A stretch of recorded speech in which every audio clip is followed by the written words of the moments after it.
এটা আমার ভাগ্য, নিশ্চয়ই আমি যাব। তবে হুজুর একটি কথা ছিল। তো বলল, বলে আপনি তো জানছেন যে আমার স্ত্রী বেঁচে নাই। কে বলছেন? হযরত ইমাম মুসলিম। আমার একটাই বেটি, যে বেটিকে আপনি নিয়েছেন, আপনি খিলাচ্ছেন, পিঁধাচ্ছেন, মানুষ করছেন। আমার যে ছোট ছোট দুটা ছেলে আছে হুজুর, ওদের যে মা নাই, ওদের দেখভাল আমি করছি, খাবার বানিয়ে দিচ্ছি আমি, ওদের বিছানা করে দিচ্ছি আমি, ওদের জামা কাপড় ধুয়ে দিচ্ছি আমি, যেহেতু ওদের মা নেই। আমার দোনো বাচ্চা যদি বলে কি আমরাও কুফা যাব হুজুর, তো কি করব দুই ছেলে? হযরত ইমাম হুসাইন বলেন, তোমার দুই ছেলেকে বুঝাবে, যেমন সকিনা আছে, আলী আকবর আছে, জাইনাল আবেদিন আছে, কুলসুম আছে, সোহার বানু আছে, জৈনাব আছে, সবাই দেখভাল করবে। আর যদি তোমার ছেলেরা জিদ করে, তোমার দিল যেটা বলবে সেটা করিও। কথাবার্তা ফাইনাল হয়ে গেল। হযরত ইমাম মুসলিম কুফা আসবেন, ইমাম হুসাইনের বদলে কুফা এসে কুফার লোকজনের ব্যবহার দেখবে। সত্যি যদি ভালো লাগে, এরা ইমাম হুসেনকে চাইছে, ইমাম মুসলিম চিঠি দিবেন, তবে কিন্তু ইমাম হুসেন আসবেন। হাইরে ইমাম মুসলিম রাত্রি বেলা নিজের হাতে রুটি বানাইছেন, ছেলে দুটিকে খাওয়িয়ে দিব, ওরাকে বিছানাতে শুইয়ে দিব। ছেলেরা যখন ঘুমিয়ে যাবে, ভোরবেলা আমি চুপচাপ উঠে কুফা বেরিয়ে যাব। আমার ছেলেরা জানতে পারবে না। যখন সকাল হয়ে যাবে, চলে আসবে সাইয়েদিনা কাসিম, চলে আসবে আলী আকবর, চলে আসবে সকিনা। এরা এসে আমার দুই লালের দেখভাল করে নিবে। এই ইরাদা করে রুটি বানাইছে। আর দোনো বেটা মুহাম্মদ আর ইব্রাহিম বিছানাতে শুয়ে শুয়ে বাপের দিকে দেখছে। ছেলেরা কিন্তু জেনে গিয়েছে যে আমার আব্বা জান কুফা যাবে, কিন্তু বলতে পারে না। রুটি বানিয়ে দোনো বেটাকে খাইয়ে দিলে আর বলছে বাপু শুয়ে যাও, লাডলা আরাম করো। ঠিক বেরাদার দোনো বেটা বিছানাতে লম্বা হয়ে থাকলো। আর ভোর বেলাতে হযরত ইমাম মুসলিম, বন্ধুগণ, যেমনই টাইম হলো ফজরের, নামাজটা পড়ে নিলেন। আর একেবারে আবঝাব যাও অন্ধকার হয়েই আছে, আর উনি কিন্তু বেরিয়ে গেলেন, যেন ছেলেরা দেখতে না পায়। বেরিয়ে গিয়ে ভাইরা, বাপেরা, মা বোনেরা, যেটা উট নিয়া উনি কুফা যাবেন, উটের লাগাম ধরে উনি বারবার টানছে।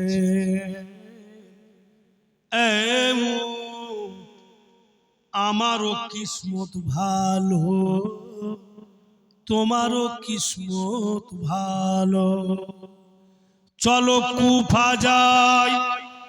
ইমাম মুসলিমের নাইব হতে পেয়েছি, তোমাকে নিয়ে যাব।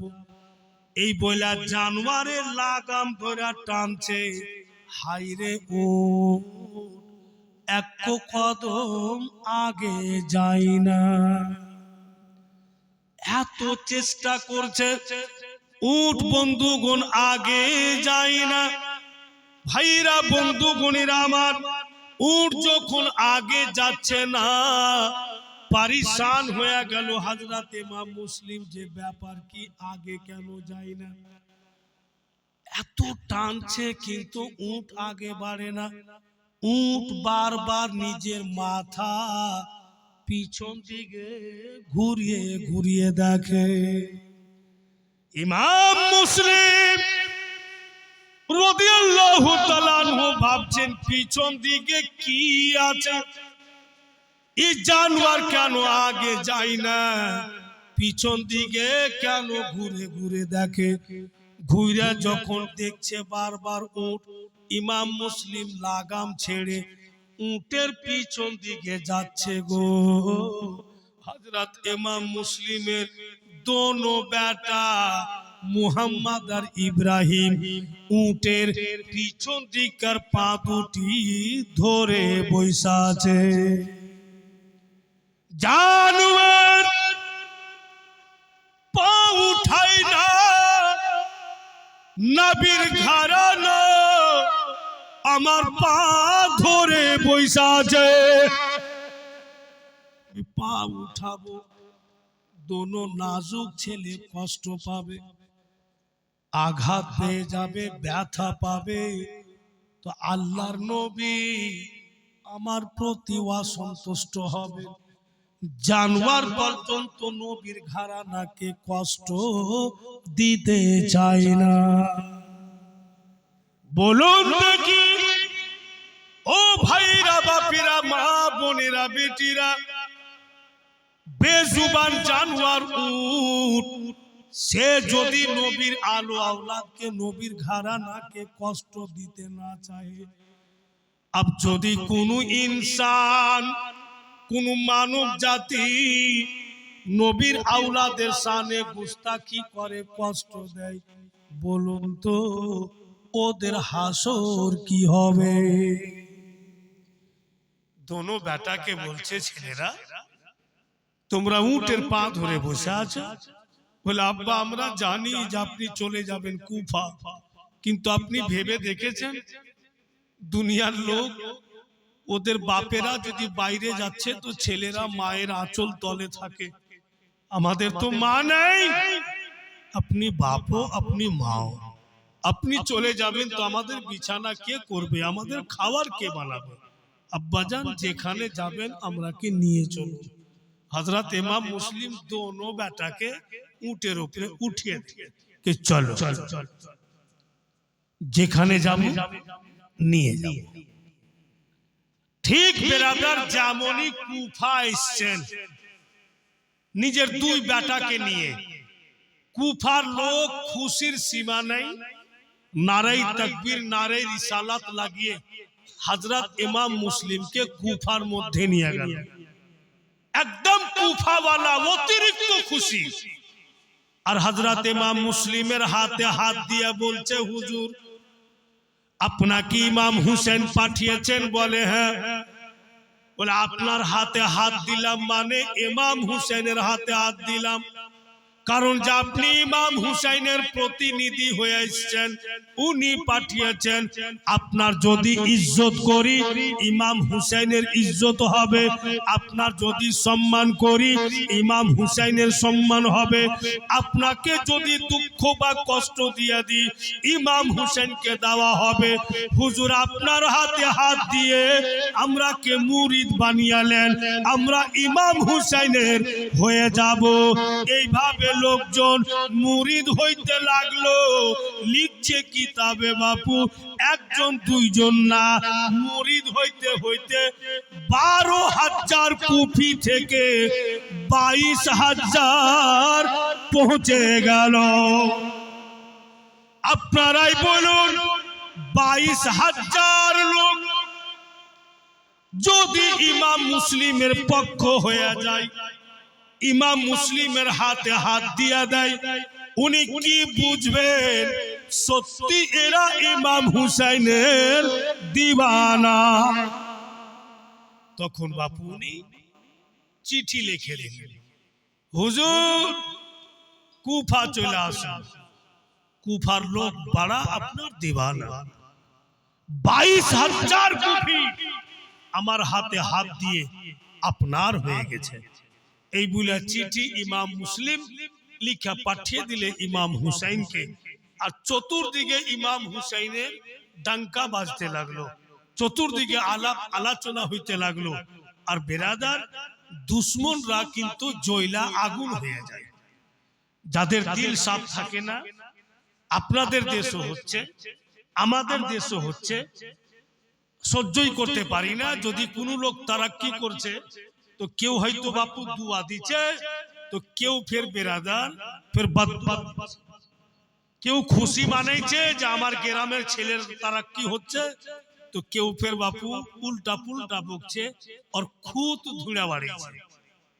আর মানুষ যখন যার খুদ ধুড়বে কিনা পানি খাওয়ার পিছে লেগে যাবে, তো ভুলও যদি না থাকে তো ব্যানিয়াও ভুল বের করবে। বেরাদার, আমার একটি কথা মনে আছে, বলে দিই আপনাদের। আমি আমার আব্বাকে বলছিলাম যে আপনি খোট্টা মহলে আমার বিয়ে দিলেন, আমার চলবে না, ওদের সাথে আমার অ্যাডজাস্ট হবে না। তো আমার আব্বা যখন হজ করতে যায়, আমাকে ডেকে মায়ের পাশে বসে আর আমাকে বলছে, শুন বেটা শুন, আমি তো হজ করতে যাচ্ছি, আর আমার ফিল্ডের মালিক তুই, আর তোর দ্বারাতেই আমার নাম হবে বদনাম হবে। তো বেটারে শুন বাবা, স্ত্রীর চারটা দিক দেখিস, দুইটা দিক যদি ভালো থাকে আর দুইটা দিক যদি খারাপ থাকে, তো খারাপ দিকটাকে ছেড়ে দিস বেটা, আর ভালো দিককে দেখে ঘর সংসার করে খাস। যেমন আমাকে নসিহত করছে আমার বাপ, যে একজন পীর সাহেব বুজরুগ অনেক মুরিদ করেছে, মুরিদ খুব দিওয়ানা পীর সাহেব। তো মুরিদরা বলছে চল তো হুজুরের বাড়ি থেকে ঘুরে আসি। আমার বাপ মৌলানা তাইমুর রহমান কালিনী উনি আমাকে বলছেন, আর আমার মা বৈশা আছেন। মা ফের বলছেন যে আমার ছেলে কি ছোট্ট বড় হয়ে গেছে, এগুলা কি হিসাব শুনেছেন? বলে চুপ, যা বলছি বলতে দে। বলে পীর সাহেব মানুষ, মুরিদরা গেলছে পীর সাহেবের বাড়ি ঘুরতে, আওয়াজ দিচ্ছে হুজুর বাড়িতে আছেন কি?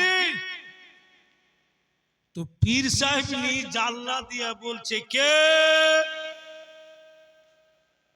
তো বলছে আমরা হুজুরের মুরিদ, আমরা পীর সাহেবের সাথে দেখা করতে আসলাম।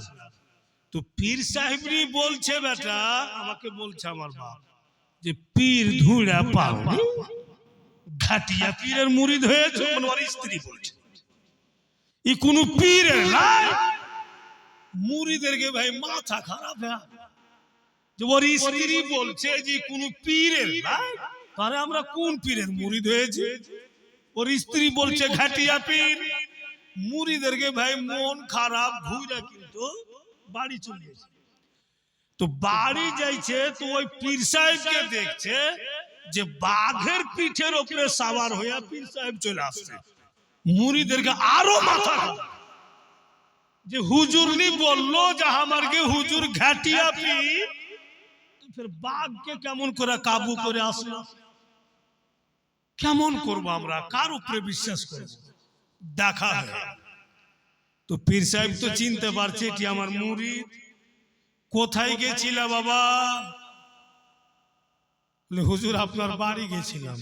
তো তোমাদের চোখ মুখ ভারী কেন? বলে হুজুর বলতে লজ্জা লাগছে। বলে লজ্জার কি আছে বলো? বলে হুজুর আপনার স্ত্রী বলছে যে আপনি ঘাটিয়া পীর। তো পীর সাহেব মুস্কি মেরা হাস, মুরিদ বলছে পীর সাহেব হাস, বলে চল, আমার স্ত্রী না বলেছে? বলে হ্যাঁ। বলে এবার আমার সাথে চলো, তোমরা চুপচাপ থাকবে আর বাহিরকার বারান্দাতে থাকবে, আমি ভিতরে যাব, আমার স্ত্রীর সঙ্গে কথা বলবো, আর তোমরা ধ্যান দিয়ে শুনবে যে আমি পীর কি করে হয়েছি, আমি আল্লাহর ওলি কি করে হয়েছি, আজকে তোমরা বুঝতে পারবে। তামাম মুরিদ বাপু বারান্দাতে থাকলো, পীর সাহেব ভিতরে গেল, ওর স্ত্রীকে বলছে কেমন আছো? বলে ভালো। কি করছো? কাম করছি। কোন মেহমান আসছিল কি? বলে হ্যাঁ। কি বললা তুমি মেহমানদেরকে? বলে যেটা বলার বলে দিয়েছি। বলে কি বললা তুমি? নাকি ঘাটিয়া পীর বলেছো? বলে হ্যাঁ ফের বলছি ঘাটিয়া পীর কোন পীর লাইক নাকি? পীর সাহেবের সামনে বলছে। ফের পীর সাহেব মুস্কি বেড়া হাইসা বলছেন তবে কেমন পীর চাও, কিরকম হইলে তোমার পছন্দ হবে? ওর স্ত্রী বলছে যখন আমি বাড়ির একনা ঝাড়ু দিচ্ছিলাম দেখতে পাচ্ছি হাওয়াতে যাই নামাজের উপরে একজন আল্লাহর ওলি বৈশা আছেন আর হাওয়াতে ইবাদত করে, ওই রকম পীর হও। তো পীর সাহেব বলছে যে সবুজ রঙের পাগড়ি ছিল কি?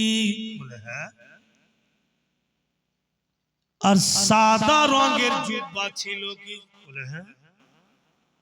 বলে হাতে লাঠি ছিল কি? বলে হ্যাঁ। পীর সাহেব বলছে হায় রে পাগলি চিনতে পারিসনি, অন্য কেউ ছিল না, আমি ছিলাম। চট করে ওর স্ত্রী বলছে ও সেই তো বলছি যে বেকা বেকা হয়ে কেনে ঘুরছে। অতক্ষণ ঠিক বললো, আর যখন বলেছে আমি ছিলাম তো বেকা বেকা হয়ে কেন ঘুরছে? ওরে যে খুদ বাহির করবে ও বাহির করবে। এবার বাহিরা পীর সাহেব তখন বলছে মুরিদরা কে বুঝতে পারলা বাপু, আর ডাহা সোহে সোহে আমি ওলি হয়ে গেছি। হ্যাঁ আল্লাহ তাআলা আমাকে ওলি বানিয়ে দিয়েছে।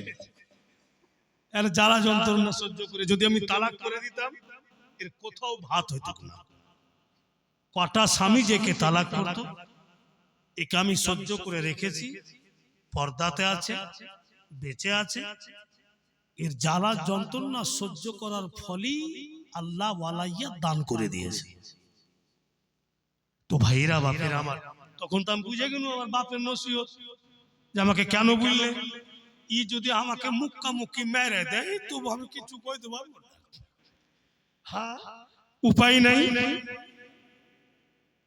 বেরাদারান ইসলাম ভাইরা বাপের আমার, বন্ধু গুণেরা, তো খুদ বাহির করছে, চিঠি চলে গেছে। আর দেখেন দুশ্মন মারওয়ান, মারওয়ান বলছে ইয়াজিদ তোর এলাকা সাফ, আর যার দিমাগে গোবর ভরা আছে বাপু ও খারাপই বুদ্ধি দিবে। বুঝতে পারছেন তো? আচ্ছা আপনারা বলুন তো বাপ জন্মে কেউ কুকুরের দুম সোজা দেখেছেন? আমি তো লাগছে দেখিনি। আপনার এই কাঠল বোনা কুকুরের গলাতে দড়ি বেঁধে ওই লাইনের পোলে বেঁধে আর দুমে দড়ি বেঁধে মডেলে বেঁধে আসে, 1 মাস টানা দিয়ে রাখেন, তারপরে ফের দড়ি খুলেন তো নিজের আসলিয়াতে ঘুরে চলে আসবে, বেকা হয়ে যাবে। তো মারওয়ান সব সময় বেকা, আর ইয়াজিদকে ঘৃণাও না দিমাগ ও বুদ্ধি দিচ্ছে, বলে এই মারওয়ান তোর এলাকা চলে যাবে, একটা লোক আছে, লোকটাকে যদি তুই আয়ত্তের মধ্যে নিতে পারিস, লোকটাকে যদি লোভ দিতে পারিস তো মারওয়ান তোর কাজ হয়ে যাবে। বলে কার কথা বলছো তুমি?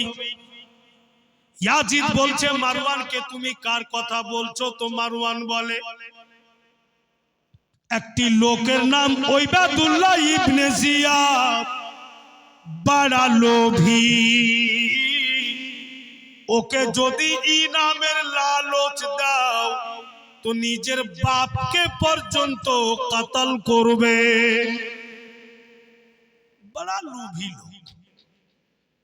বন্ধুগণ ইয়াজিদ তখন চিঠি লিখলে ওবায়দুল্লাহ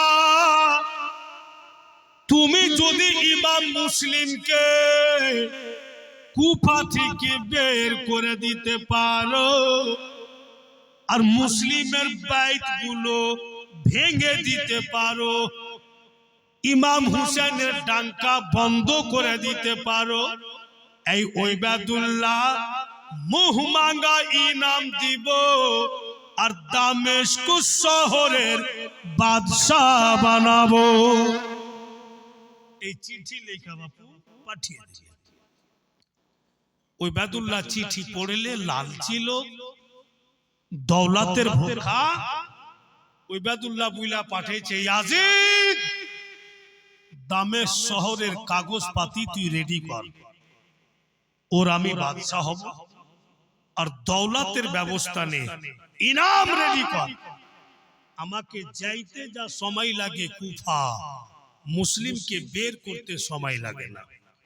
আব এখানে বাপু একটি কথা আছে, ওবায়দুল্লাহ নিজের লোককে বলছে এক কাম করো। কেমন কাম? বলে খবর লাগাও ইমাম হুসেন আলী মোকাম যখন বাড়ি থেকে বের হয়, সফরে যান তো কোন লেবাস পরে যান? ওবায়দুল্লাহ লোকেরা বলছে কেন?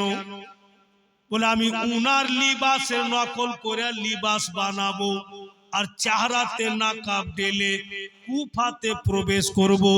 আমি যদি নিজস্ব চেহারা নিয়ে কুফার মধ্যে যাই তো কুফাওয়ালা আমাকে চিনে, সবাই কিন্তু আমাকে জানে ওবায়দুল্লাহ ধোঁকাবাজ, ওবায়দুল্লাহ লালচি লোক, আমাকে কুফাতে ঢুকতে দিবে না। আমি ইমাম হুসাইন আলী মোকামের লিবাসকে নকল করে পড়বো, চেহারাতে নাকাব ডালবো, আর তোমরা সবাই পাক্কা সচ্চা নামাজি হয়ে যাও, তসবিহ করনেওয়ালা হয়ে যাও, আল্লাহর পথের পথি হয়ে যাও, নবীর দিওয়ানা সেজে যাও। চলো আমার সাথে, যেমনই কুফা যাব, কুফার লোক বুঝতে পারবে না, আমরা সবাইকে দেখে এটাই ভাববে বোধহয় ইমাম হুসেন চলে আসছে। মাক্কারের কে মাক্কারি ধরা মুশকিল। ভুলেই বেরাদার কথাটি ইয়াদ রাখবেন, ঈমান যদি নষ্ট করতে আসে তো ঈমানের সাহারা নিয়ে আসবে।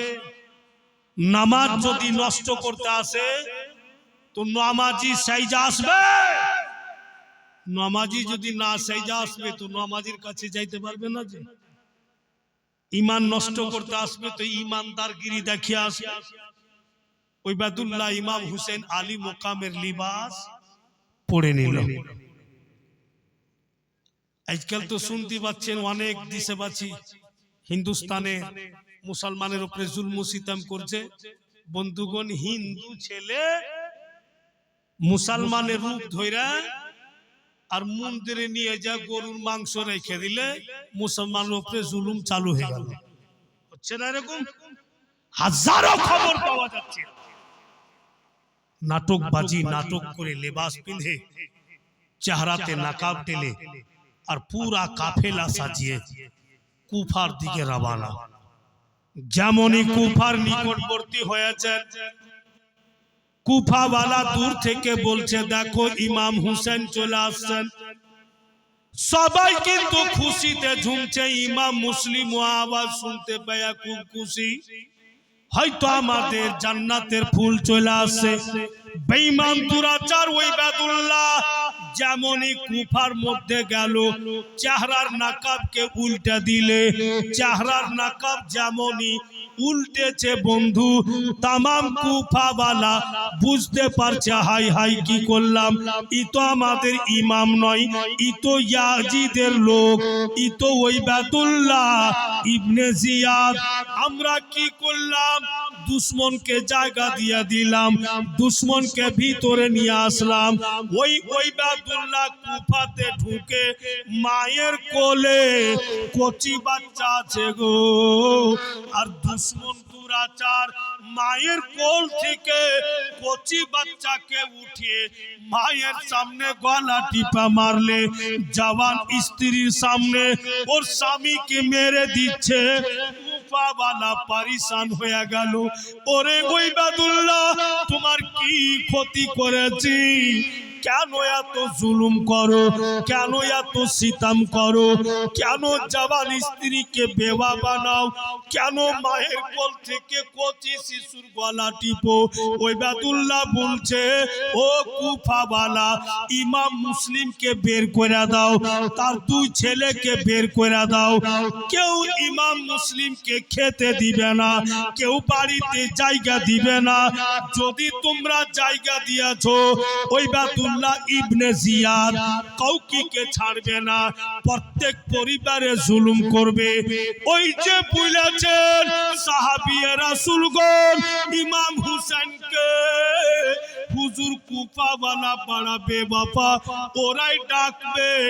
আর যদি ওদের কেউ ধমকি দিয়া দেয়, ওরাই ফের জুলুম করবে। ওবায়দুল্লাহ যেমনই ধমকি দিলে, কুফাওয়ালা হযরত ইমাম মুসলিমকে ছেড়ে দিল। যারা কথা বলতো বলে না, যারা খেতে দিত নজর উঠিয়া দেখে না, আস্তে আস্তে কুফাওয়ালা কাটতে লাগলো। হযরত ইমাম মুসলিম নিজের দোনো লাডলা দুলারাকে নিয়ে বসে আছেন। আল্লাহ কি করি, এই কুফাওয়ালা পাল্টা গেল, আমাকে শহীদ করা দেয় কোনো কথা নেই, আমার দুই ছেলেকে শহীদ করা দেয় কোনো কথা নেই, কিন্তু আমি যে চিঠি লিখে দিয়েছি ইমাম হুসেন আলী মোকামকে, উনি যদি চলে আসেন তো কি হাল হবে। এই চিন্তায় চিন্তিত হলেন।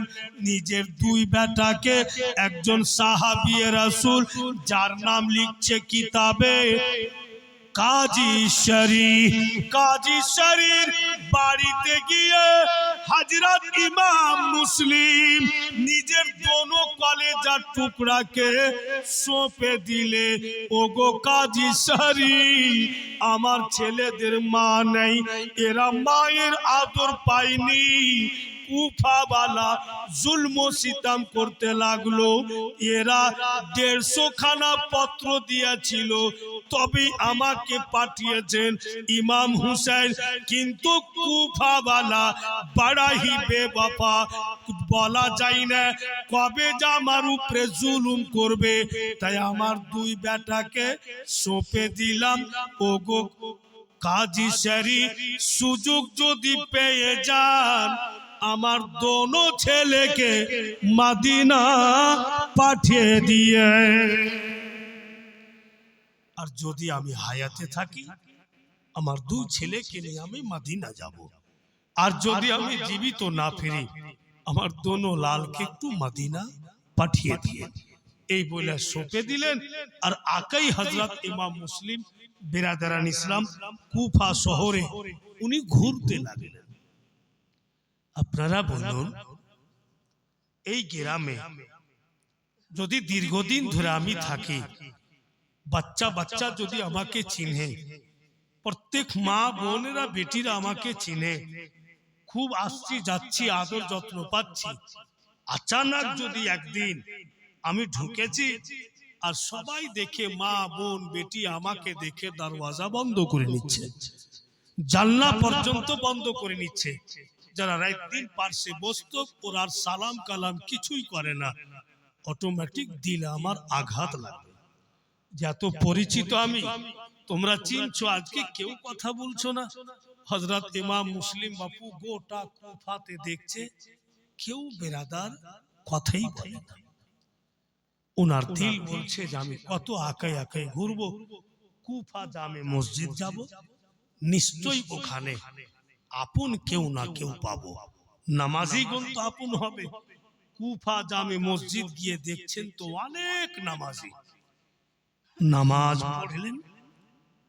আর নামাজ পড়ে বাপু দেখছেন তো প্রত্যেকটা লোক এক এক করে বেরিয়ে চলে যাচ্ছে। ইমাম মুসলিম রাদিয়াল্লাহু তাআলা আনহুর সঙ্গে কেউ কথা বলছে না। তখন হযরত ইমাম মুসলিম দুই একটি শব্দ বলেছেন कि मुझे कूफा वालों मुसाफिर न समझो, मैं आया नहीं हूँ, बुलाया गया हूँ मुझे कूफा वालों, मुसाफिर न समझो मैं आया नहीं हूँ, बुलाया गया हूँ। एक मेहमान बुला कर सताया गया हूँ, एक मेहमान बुला कर सताया गया हूँ, मैं रोया नहीं हूँ, रुलाया गया हूँ।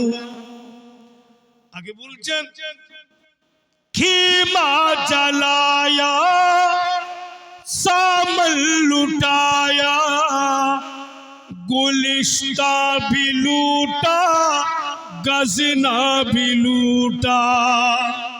खीमा जलाया, सामन लुटाया, गुलिस्ता भी लूटा, गजना भी लूटा।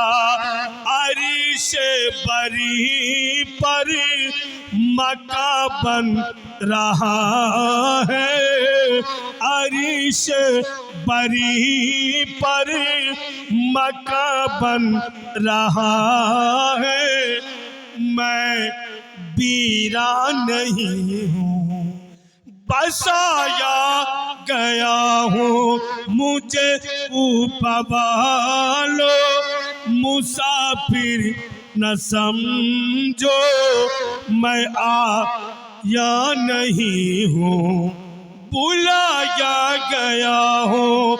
एक मेहमान बुला कर सताया गया हूँ, मैं रोया नहीं हूँ, रुलाया गया हूँ। सब বেরিয়ে গেল, একজন নামাজি সব শেষে বের হচ্ছেন, উনিও সাহাবী রাসূল, जिनार नाम लिखছে किताबे हजरते हानी बिन उर्रा। उनी इमाम मुस्लिम के देखा बोलছেন হুজুর আপনি এখানে? বলে হ্যাঁ গো, কুফা ওয়ালার জুলুম আর সহ্য হয় না, এরা অন্যায় করেছে। কুফাতে ওবায়দুল্লাহ এলান করে দিয়েছে কেউ আমাকে বাড়তে রাখে না ওবায়দুল্লাহর ভয়ে। হযরতে হানি বিন উররা ইমাম মুসলিমের হাত ধরে বলছে হুজুর আমার বাড়ি চলুন।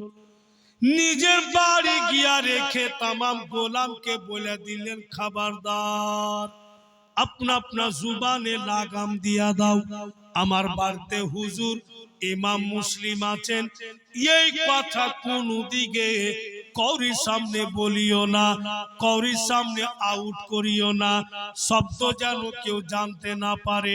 এই বলে ইমাম মুসলিমকে যত্ন করে রেখে দিলেন।